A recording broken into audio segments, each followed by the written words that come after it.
Guys, kaya pa guys. Guys, kaya pa. Guys, kaya makita mo. So ayan, mga ka-birdie. Yan na yung dinadaanan namin. Bakit kaya napakasaya namin? At ano nga pala yung content namin for today's video? Kitang-kita talaga yung saya ko. Kasi ngiting aso eh. Tingnan mo nga oh. Saan kaya ang lugar to? Napakaganda. Ay ewan ko. Basta samahan nyo na lang ako, mga ka-birdie. Tara! Enjoyin natin yung mga bawat minuto ng bidyong ito. Ayun nga mga ka-birdie, ayan. So itong content natin na to para sa Unwild lang. So ayan, kasama natin Kois Rai. Kasi Kois Race din siyempre sa Pawak. Kois, ngayon papunta tayo na Buklod. So ayan o. Ayan, ayun ang daan. So marami kaming iniputan. Sira pala yung mga tulay dito sa atin. So tara, samahan nyo kami. Let's go! Dito nga, inataw ko na yung motor natin si Cornel para agad tayong makarating doon sa pupuntahan natin. Ayan guys, pababa. At nung pababa na kami, napakaganda pala talaga ng view dito. Makikita mo na yung mga bundok malapit dito sa binababaan namin. Dito nga makikita nyo na nga yung tulay at makikita nyo na kung saan tayo mag-swimming. Sobra talagang napakaganda dito. Nakaka-relax talaga sa mata pag nakita nyo ng malapitan. Medyo mahirap lang yung daan dito pero maganda naman pagka nakababa na kayo sa ibaba.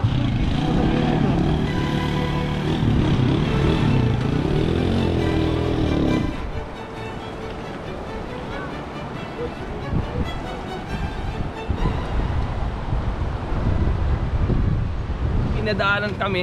Ayan. So, linaw ng tubig. Ayan o. Mag-nature trip tayo. Tara. Tara, guys. Napakaganda. Dito nga naghanap na nga kami ng spot namin o yung paglulugaran namin ng mga gamit namin. Nakakagulat lang dahil ang dami palang tao na nandito. Yung iba nga dito mga ka-birdies nag-overnight dito sa ilalim ng tulay. Naghanap lang kami ng spot. Ayan, guys, Raisnel. So yun guys, napakainit. Lilipat tayo sa kabila para makahanap ng pwesto. Tara!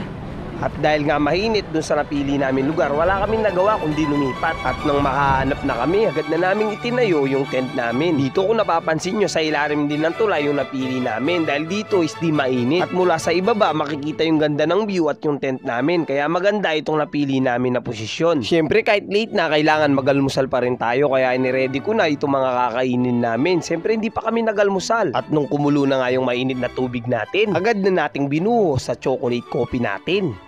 So ayan guys, wala tayong kutsilyo. Kutsara na lang pagbubukas natin. So ayan. Dito wala tayong dalang kutsilyo. Buti na lang cowboy itong si Kois Raisnel. Buti na lang napagana niya yung pagiging boy scout. Kasi napagana ko yung pag-akyat lang ng bakod. Let's food trip. Dito nga nag-upisa na kaming kumain. At syempre binigay na natin yung mga chocolate coffee nila. Kaya food trip na naman ang mga bitik. So ito, mga ka-birdie. Yan, Rino tsaka Pandesal. Dito nga inumpisa na namin bumaba at masubok kung gaano kalamig talaga yung tubig. Inaaya ko na nga si Kois Raisnel dito at namangha ako kung gaano kalinaw yung tubig dito. Basta yan boy. Malakas. Tara. Tara guys. Kaya pa guys. Guys, kaya pa. Guys. Kaya makita mo. So ayan, mga ka-birdie. Yan na yung dinadaanan namin. Ito muna tayo dito. Jaman boy. Ha guys, cameraman.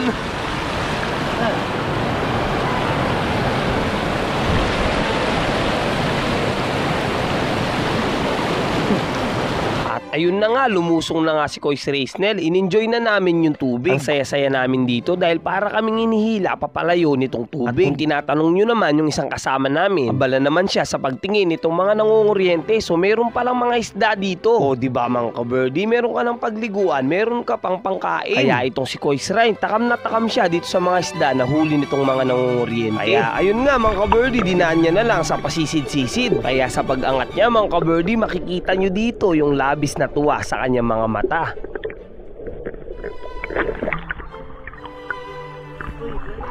Siyempre, hindi din tayo papauli dito. Yun nga lang, hirap na hirap tayo dahil di pa tayo sanay sa ganito. Pero kahit papano, sinubukan ko. Para naman, mapil natin kung anong pakiramdam sumisid sa mga ganito.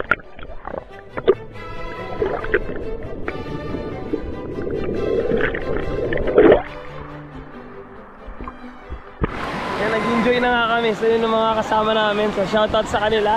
Yan, kay Koy Stray na siya ang naganap nitong spot natin. So marami ng tao dito. Yun o. So shoutout sa kanila. So nagsisigla nila. So ayan mga ka-birdie, lakas. Palakas ng palakas yung agos. So delikado kung dito tayo. So kailangan bababa tayo dun sa ilalim para talaga masubok natin.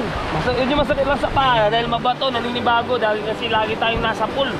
Hindi tayo sanay sa mga ganito. Parang natatakot ako, parang anumang oras agusin tayo. Pero okay lang, enjoy naman. So Koys, anong masasabi mo Koys? No, nawala yung stress ko. Napakasarap. Amazing. Amazing daw. Pupuntahan natin si Koys Raisnel. So alam ko, mga ka-birdie, magaling yung lumangoy. Sobrang galing. Sa sobrang galing niya lumangoy, mga ka-birdie. Na medyo pahirapan pa dito sa lugar kung yan siya lumalangoy. Ano ginagawa mo Koys?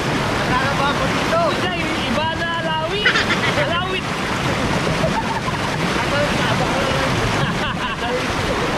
Ayan, naglaban na. Ang ingay dito talaga. Lalakasan ko pa yung boses ko para madinig nyo. Yan o, gaya kalakas yung agos. Naglaban na. Naglaban na yung content creator natin. Ang ganda pagka ganito.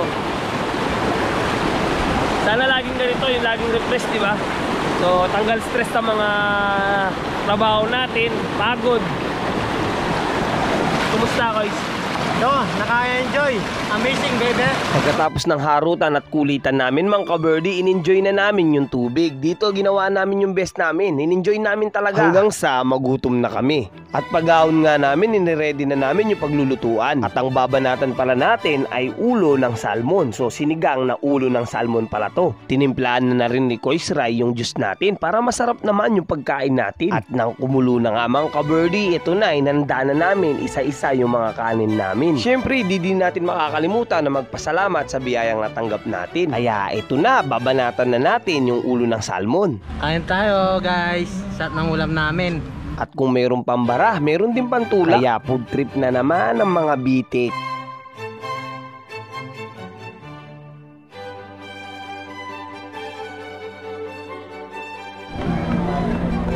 So ito mga ka-birdie, bibigay ko sa inyo itong subo natin.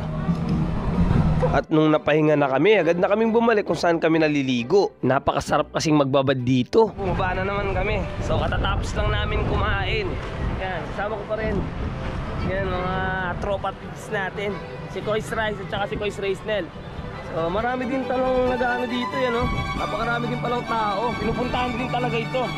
Sige lang namin alam kung anong tawag sa lugar dito. So comment down below na sa ilalim to ng tulay. Papuntang Nabuklod ba to, no? Papuntang Nabuklod. So hindi ito yung sinasabi nila na ano palakol pero malinis yung tubig, grabe. Pwede. Marami ding isda. Pwede na kayong pumasyal dito para subukan. Dahil bibihira nga yung mga ganitong araw mga ka-birdie, kaya ginawa na namin yung best namin dito. Sinulit na namin yung mga bawat minuto na nandito kami sa tubig. Kumain pa nga kami ng chichirya banda dito sa gitna. Dito mga ka-birdie, masaya pa dahil di pa namin alam pag uwi namin kung ano yung mangyayari. O ayan mga ka-birdie. O ayan, rough road. Matik talaga, ayan. Pang off-road talaga yung dadaanan namin. So ayan, nangitim na nga kami. Di ko alam kung kitang-kita yung kaitiman namin sa camera. So ayan, Koy Raisnel. Ano? Yun, kumusta dyan? Okay lang naman. Sa Yan. off-road yung daan. So ayun, yan Koy Ray. So ayan mga ka-birdie, let's go!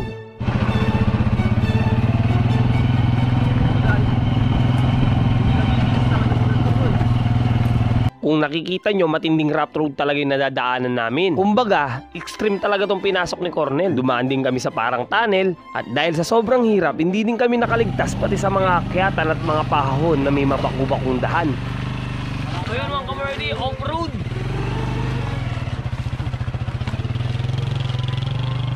Okay. Let's go, okay yung pinagawang tamad to.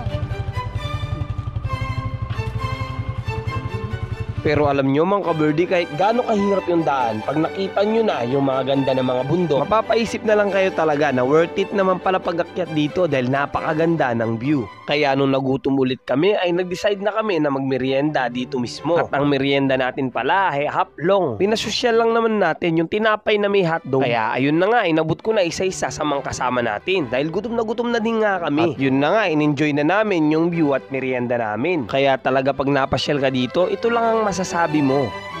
Ano masasabi mo, Kois? Nakaka-enjoy, napakasarap ng camping. Go! Okay, ganda. Sobrang ganda ng So yung ganda daw. So yun no, yung aming merienda for today's video. So food trip na naman ng mga bitik. Yung version. Nagutom, kaka-swimming. So ito mga ka-birdie, tuturuan ko kayo kung paano kumain ng hotdog. Ito lang guys. Kung napapansin nyo mga ka-birdie, iba to sa mga klase ng mga dating ginawa kong video na puro seryoso at ginagawa ko talaga yung best ko para mapaganda yung mga content na ilalabas natin. Kahit na minsan sinasakripisyo natin yung mismong kasiyahan natin. Kaya sana naman kahit papano napasaya ko yung mga kasama natin, natanggal yung stress nila. Kasi ako, kung ako yung tatanungin, sobra na nag-enjoy ako. Mahirap man yung dinaanan natin. Tumawid man tayo sa napakalalim na ilog. Basta wag niyong kakalimutan mga ka-birdie, be passionate.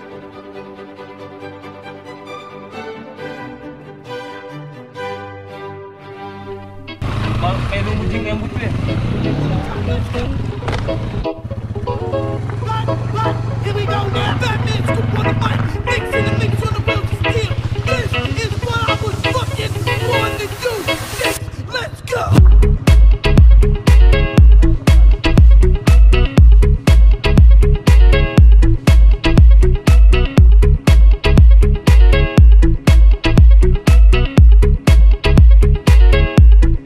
One, two.